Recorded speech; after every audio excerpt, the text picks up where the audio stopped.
Hey everyone, my name's Kris, and in this video I interview seven-figure Amazon seller Brock Johnson. In this video he talks about how he got started selling on Amazon, his failures along the way, his upcoming meeting with Gary Vee, and exactly how he was able to scale a business from $0 to $6 million in only 6 months. I got a ton of value out of just talking with him, and I really hope that you guys get a lot of value out of this as well.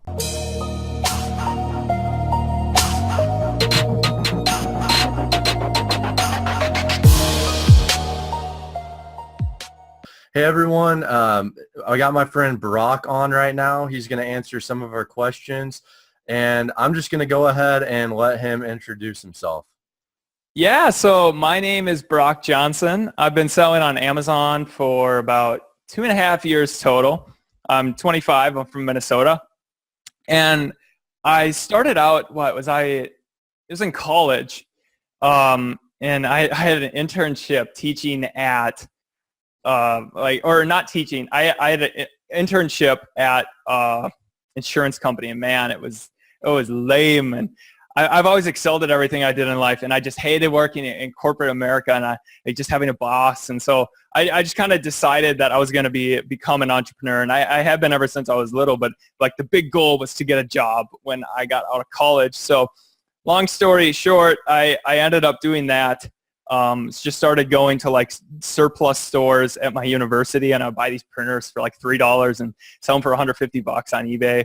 And then I got into like even nice mics like this, so they would hold really good value. And so I got like $10 for some of these mics, and I sold them for $500 each. And it's like, wow, you can really make good money at like these old university surplus stores because there's barely anybody there, and they just need to like liquidate and get rid of this stuff. And so I was doing that. And then I got into retail arbitrage because, like, the surplus stores were only 1 day a week. Did that, and then I was going and like just finding stuff on clearance. And then Radio Shack went out of business, and I went to over 300 stores around the country and really got to learn about just flipping stuff and what the true value of stuff would be over time. And then I did some wholesale with Radio Shack. And then what's most interesting about my story, I guess, so I decided I was going to do private label this year. And I went from $0 to $6 million in sales in 6 months. So that's kind of like my story as an entrepreneur to today. Wow. And so are you still selling then on Amazon, or did you just take your money and, cash out and call it good? Yeah. So what I'm doing with my money is, whoa, there we go. Sorry, the Zoom on my end got messed up. So what I'm doing with my money is, so I'm investing, building a tech company that's going to change the way that we think about positivity and gratitude. So building essentially personal development tech, because I don't see any technology out there that's really helping. So I'm building physical products around personal development that are going to help funnel into the tech company. And then, building out Alexa skills. And so just trying to build in every pretty much medium that I can so that I've got this coherent brand. That's awesome. And I think a lot of my audience can relate to just building a brand. And we may not have gotten to that point yet, but it's interesting talking to someone who is at that stage. And I guess something else I was going to ask was, when did you discover that you were going to do that? Like, was that recently, or have you always wanted to develop some kind of self-development technology? Oh, no, I've been wanting, I actually started to build it about 2 years ago. No, Okay. 1 year, 1.5 years ago is when I started, and I got people, my board of directors, and was talking to get investors and stuff, but I wanted to travel the world. And it was going to be, I realized building this tech company was going to be about a 6-year commitment, and, it was really going to require my pretty much everything. So I was like, okay, maybe I'm going to take a break and just really focus on Amazon because I saw the opportunity and I wanted to go make enough money to go travel the world and do everything. And then, I just blew it out of the water, and I was just able to learn basically everything that there is in such a short period of time. And so then now it's like, oh, well, I can see that I could really use Amazon to actually help this company. And then also, just getting out and getting to know as many people as I can. So I've known that I've known for a while I want to get into personal development because I love it. It changed my life and that tech, but it was just a really hard feat to do that right in the beginning because I personally, I never want to have to take investor money because you just sold influence of your life.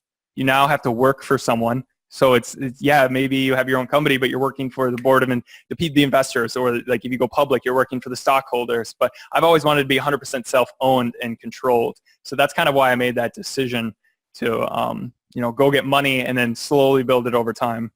Okay. That's definitely awesome and it's an interesting take. I haven't heard a lot of people say.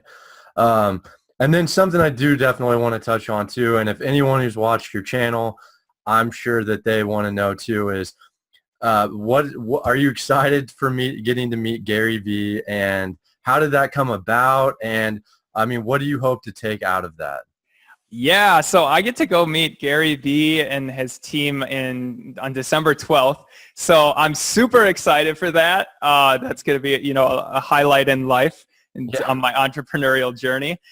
It came about because I just found out about the opportunity that like you can essentially go on their site and talk to them and see if you're a good fit to come in, and you get to go at like a table with them and spend like the head of each department will talk to you for that day, and then you just get to really learn about their digital and branding strategy. And then Gary's in there for a couple of hours. You get to ask him whatever you want. So wow. Yeah, pretty cool. That definitely people should. I'll be posting videos of that, so they should definitely check out my channel in the future for that. Definitely. And I'll have. I'm definitely going to put your link in the description below too. And that sounds extremely exciting. Like super exciting. I guess so you've migrated. You kind of have a lot. You've got a wide background. It's not like. I feel like you've got a background in, and can you hear me all right? There we go. I just feel like you've got like a wide background. Like you have a background in eBay, online arbitrage, wholesale, private label. And this is something I personally wanted to ask you about. So do you personally believe private labeling is the best route to go on Amazon? Yeah, I would say for long term, it matters what your end goals are and everything, but I guess to create a long-term sustainable business, it's probably the best bet to go. But I think that it's not where everybody should start. I really believe that people need to get to know the platform. You need to learn, like, you got to gain some skills as an entrepreneur and selling things on the internet first. All right. Like I was selling on eBay for years, Craigslist, flipping stuff. You gotta just grow your skills, because all of those transfer into what makes people buy and what doesn't. Like what I would do is I used to go on eBay and I was like, whoa, wait. So I'd be selling the same product as some other people, and I'd be able to sell, like they'd be able to sell it for $30 more than me, or I'd be able to sell it for 30 more than them. And it was all based off the pictures and the description and like, oh, you can get your money back. Like nobody returns on eBay. But just knowing that you can return, people will pay more for that. And so like you learn all these little lessons along the way while you make money. So you may not enjoy it necessarily, and it may not be your like long time dream, but I don't know if anybody's dream was ever to go to college. Well, maybe there's people that do have a dream go to college, but you don't go to college because it's the dream. You go to college because it's going to get you a job. So like I almost see like as doing online arbitrage and wholesale and stuff like that it's like going to college, but instead of paying, you're getting paid. Like and learning. Man, that's an interesting way to look at it. And me personally, like I don't talk about it on my channel ever. But I mean, I still have things that sell on eBay. Like I think maybe like $4,000 worth of stuff a month. I may be working like 10 hours a week. It's nothing crazy, but that's money that I can use to, it's like you mentioned, lessons being learned, and it's just money that I can use to invest in some more of those long-term strategies and ideas, such as private labeling and building a brand. So I can 100% relate to that with what you just said. So, and I guess something else too I talk about on my channel a little bit that I know you are I would consider yourself an expert in is just online arbitrage. Obviously, it's not, it's not long-term planning, but it's a good way to build up some capital. I mean, can you talk a little bit about that maybe, and what were some of the things that you looked for, or like some different things you were looking for in an item when you bought it? Yeah. So I used to do online arbitrage. I don't anymore just because it's too much of a hustle. It doesn't Yep. scale, but it's Yep. great to learn and, build capital, because you got to build, like with private label, you might fail the first 2, or I failed the first 7 times, but once you get it, you get it.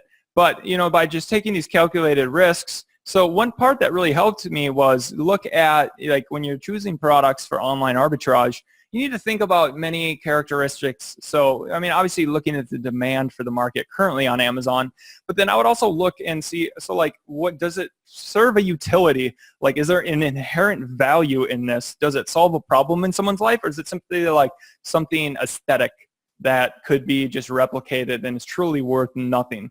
But there's also brands that are worth something. Like a Coach purse really isn't worth much, but people pay a lot for it because of the brand.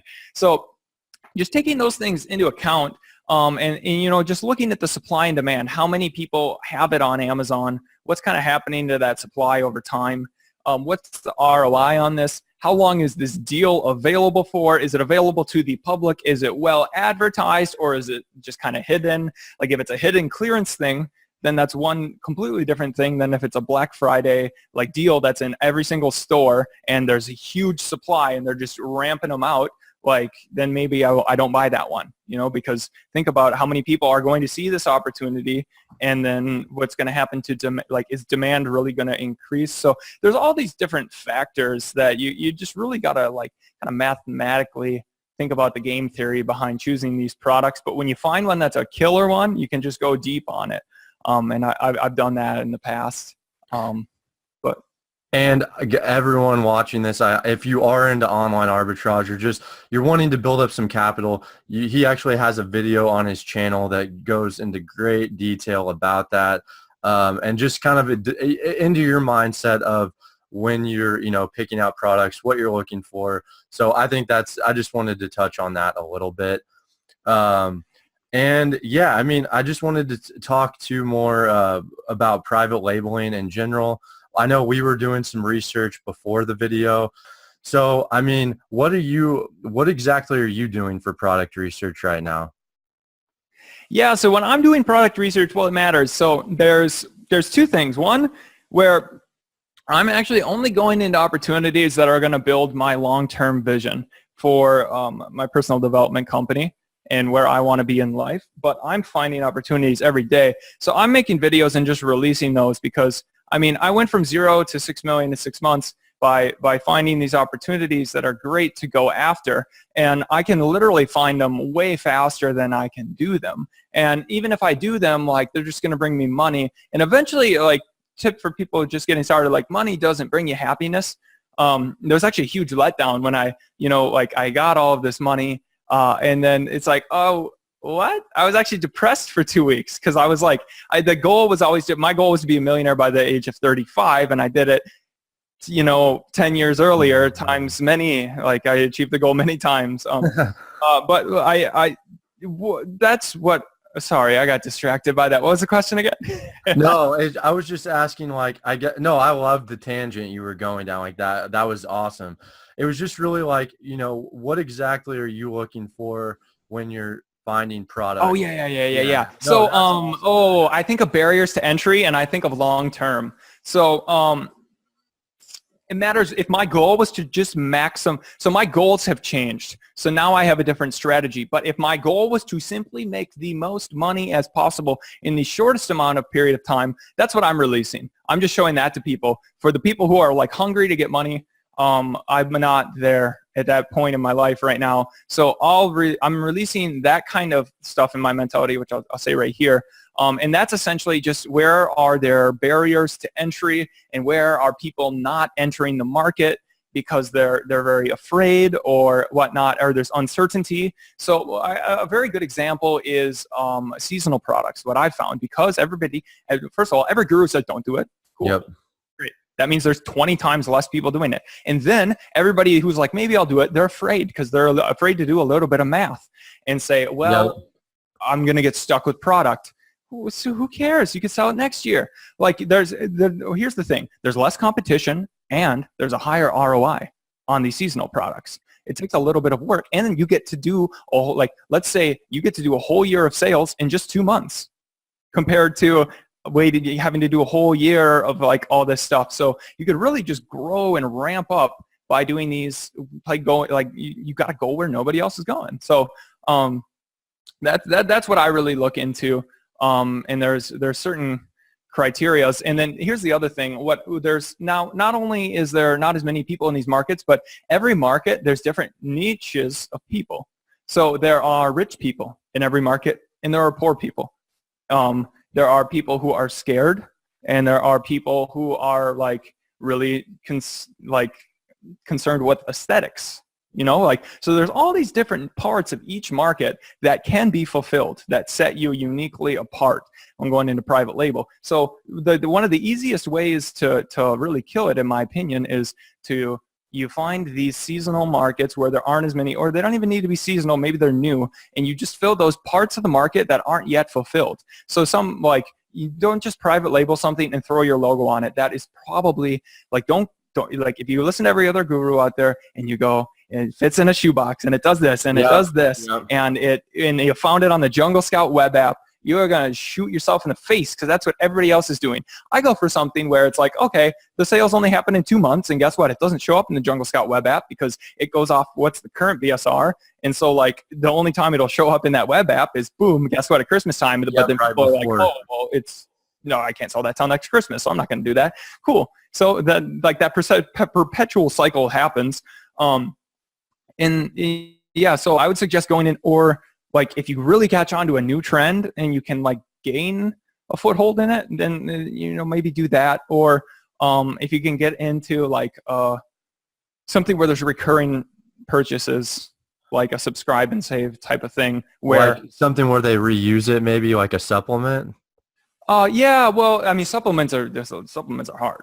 All right. Well, yeah. I could go into supplements now because I have the capital and the skills, but I would not suggest that somebody start in supplements just because unless there was an inherent value and you knew you could liquidate it on like eBay or something. Like, let's say that people are just buying random brands of,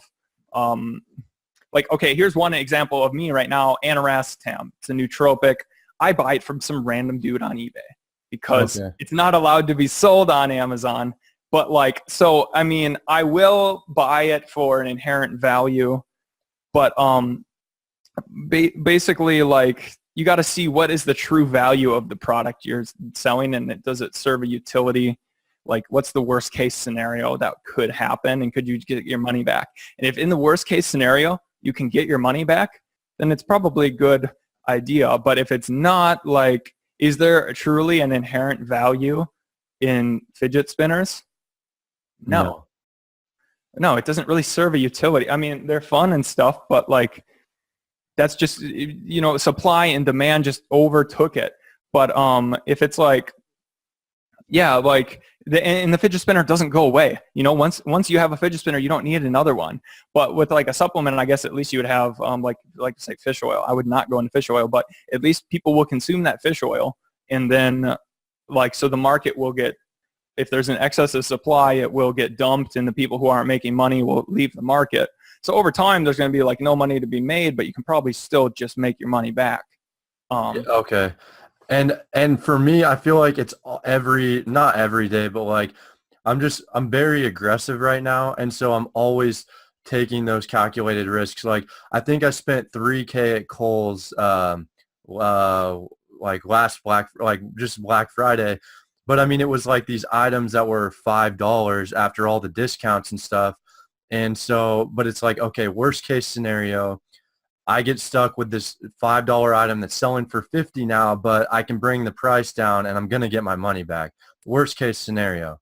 So, I mean, I guess it's kind of reassuring to me to hear to hear that, like that thought process, which is something I feel like I've been doing a lot lately. So Yeah, man. That's what I'm glad to hear that. I'm on the same wavelength as you with that. yeah. Taking just calculated smart risks. Don't I don't know, I guess I learned something like, here's one thing, don't go into Bluetooth speakers. I have had people message me and they say, hey, I just launched this private label product. It's a Bluetooth speaker. And I'm like, oh man, do you know how many Bluetooth speakers there are? Once you have one, you don't need another one. It's just like, how are you going to out-compete? Like, why would somebody buy it? If you're literally the same Bluetooth speaker as someone else, why would someone buy it? Unless you have a strong brand or really you're ranking on page one and you market it uniquely, like there's just that's an example of something that was would just be a bad idea to do. Yeah, and I mean, just to kind of touch on when you said supplements would be a bad idea, it was about 8 weeks ago. I found this supplement on Amazon that has killer stats. Everyone can look it up. It's called beta hydroxybutyrate. Like, I'm talking sick stats. But the U.S. supplier, the lowest quote I got, it was minimum order quantity was like $14,000 I had to spend. And I just don't have the capital. But it's $150,000 a month product. So BHB salts, but yeah, so and just the insurance that goes into it. So, but yeah, that's definitely, not in my range right now. So. Yeah. Okay, I see this. I'm pulling it up right now. Yeah, I mean, it's the thing about supplements is it gets tough in there, And there's liability issues I hadn't even thought of. Just, certain insurance companies won't cover you, etc. Which, I mean, that's cool. I just don't have the capital right now to do that. So, yeah, there's money there. I mean, there's money to be made in supplements. I wouldn't be afraid to go into it because I have a lot of capital. I know how to market it and psychologically get, and I could, get up there. But don't start there. Yeah, exactly. And I guess I want to ask you one more question is, what is your advice it's kind of a broad question, but what is your advice for the entrepreneur who is just getting started, or maybe just someone like myself I've been an entrepreneur since I was 15, but this is my first year that I've just gone at it full force. Looking back on it, what would just be one piece of advice that you could give us? My piece of advice would be that, the success, it's really just a series of it's almost like a video. You got to level up each time. Okay. And then, the success grows exponentially, but you got to take just these little steps is what I would say. Don't go and I hear this and I always laugh when people my age and they tell me, dude, I'm going to be a billionaire in 5 years or 10 years. And I'm like, dude, first of all, why the hell do you want to be a billionaire? You don't need $1 billion. It's not going to make you happy. And second, you haven't even made $100 online. How are you going to be a billionaire if don't go for the moon? There is the great of so if you're doing something that's really that's going to change the world, then I suggest you shoot for the moon because it's something that's really that's going to change the world, and you trying is going to make a big difference. But or you can go into big markets and stuff, but each opportunity takes a different level of skill set to succeed in. So I suggest to just slowly build up your skills in this sequentially of different levels of difficulty. Because here's the thing, we're still humans at the end of the day. So if you fail at something, it's going to really suck and it's going to be ridicule. And if you invest everything you have and you try to go after a really difficult feat the first time and you fail, you might just give up. And you will never make it as an entrepreneur because you gave up. But I don't know a single entrepreneur that's made over 50 grand in a year that hasn't gone on to making hundreds of thousands, and then most of them end up going to make millions. So basically, if you become a successful entrepreneur and you gain these skills over time, you will become successful. That is guaranteed. everybody's going to fail though before getting to that 50K mark. Like that's just how it rolls. So the statistical best way, I think, to become a successful entrepreneur is to take small calculated risks. You need to look at how much capital you have, how many things you have, and like your experience and your unique advantage, and to go into things. I mean, if you're really risk taking, you can go into something really competitive and potentially kill it. But it's just, you're taking that risk, and know that if you fail, well, you have to get up and try again. And then it's not you that failed. It's that you took on too much to bite at first. Like, you can't just go out there and like crush it at golf in the first day or something. Like, it takes time. Man, I think for me, there were a couple months where it was August and September. It was pretty rough. Sales were down. And I feel like, and something else I took away from that is don't set yourself up for failure, because failure does suck. It really is. I feel like, so try and set yourself up to succeed as much as possible. So, which is something I've learned probably within the last 3 or 4 months. So, wish I would have heard this a little earlier. So, yeah, right. Or like, think about it. Like, if you're trying to meditate or work out, no, don't go to the gym and work out for I'm going to go 2 hours, 5 days a week. You're not going to do it. Fuck that. How about you set your goal? I'm going to walk around the block 15 minutes twice a week. And then the next week, I'm going to walk around the block for 20 minutes 3 times a week, and slowly building up so that it's so hard to not win, and then if you over exceed, it's an even bigger win. But so a lot of it is psychological too, about what you define as success and not, because trust me, guess what? I know guys making $3 million a year, and then they go to China and they hear these guys that are doing 100 million a year, and they think they're a failure. They think they're not killing it. They're making $3 million a year, and they're like, oh, I'm just a little fish. Like, so when does that series of chain ever stop? Does Elon think it? Or does Richard and Jeff be like, but maybe Elon's like, oh, well, I've got the best space company, but Jeff's got more money. But then Jeff's like, oh, well, I've got more money, but Elon's space company is doing better than mine. It's an endless chain if you don't psychologically define what success is going to be to you. So, setting up those little wins for you, just knowing that if you get to a certain point, you're going to make it. That's what I feel like that's for me too. Like, me especially, I can really relate to that, because just being surrounded by so many people that are just they're just so much farther along than you. It's easy to forget how far you've actually come. Like, looking back to where I was a year ago, like, I've made huge strides, but it's still it's easy to beat myself up. I get told that a lot. They're like, man, you're too hard on yourself. But I can really, me personally, I can really relate to that. So, that, I think that's an awesome piece of advice. Hopefully a lot of people, take heed to that as well. Yeah. So let's see, what time are we at right now? I don't see a timer. I don't see one either, man. On mine.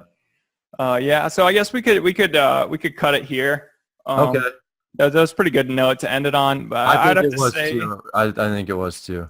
Yeah. I have to, just kind of cutting it out here, guys. You can define what your goals are and take calculated risks. I do product research showing kind of my methodology for online arbitrage, and then I'm just about to release one on private label, where I think you can arbitrage just opportunities, or you can build businesses that are seasonal and stuff. So if people are interested in that, I could show some of the more lower risk ways to get started in private label on that. Yeah. And just to kind of piggyback off that, he was showing me some of those ways before the call, and it's awesome. I mean, I definitely recommend anyone who's interested in private labeling or who current private labels to check those out, because it was great. I got a lot of value from that. So cool. Well, thanks for having me on, man. Hey, appreciate man. No, thank you so much for your time. I really appreciate it. Thank you so much. Cool. All right. Well, we have to come back in the future and Definitely. I look forward to your content you're going to put out. And everyone, I'll put a link to his channel in below. Definitely give it some love. So. Oh yeah, I'm sure. Well, I think I got recordings from earlier too, so maybe I'll post one of them on mine, link back to you, and Cool stuff. All right, man. Hey, All thank you right. so much. Thanks.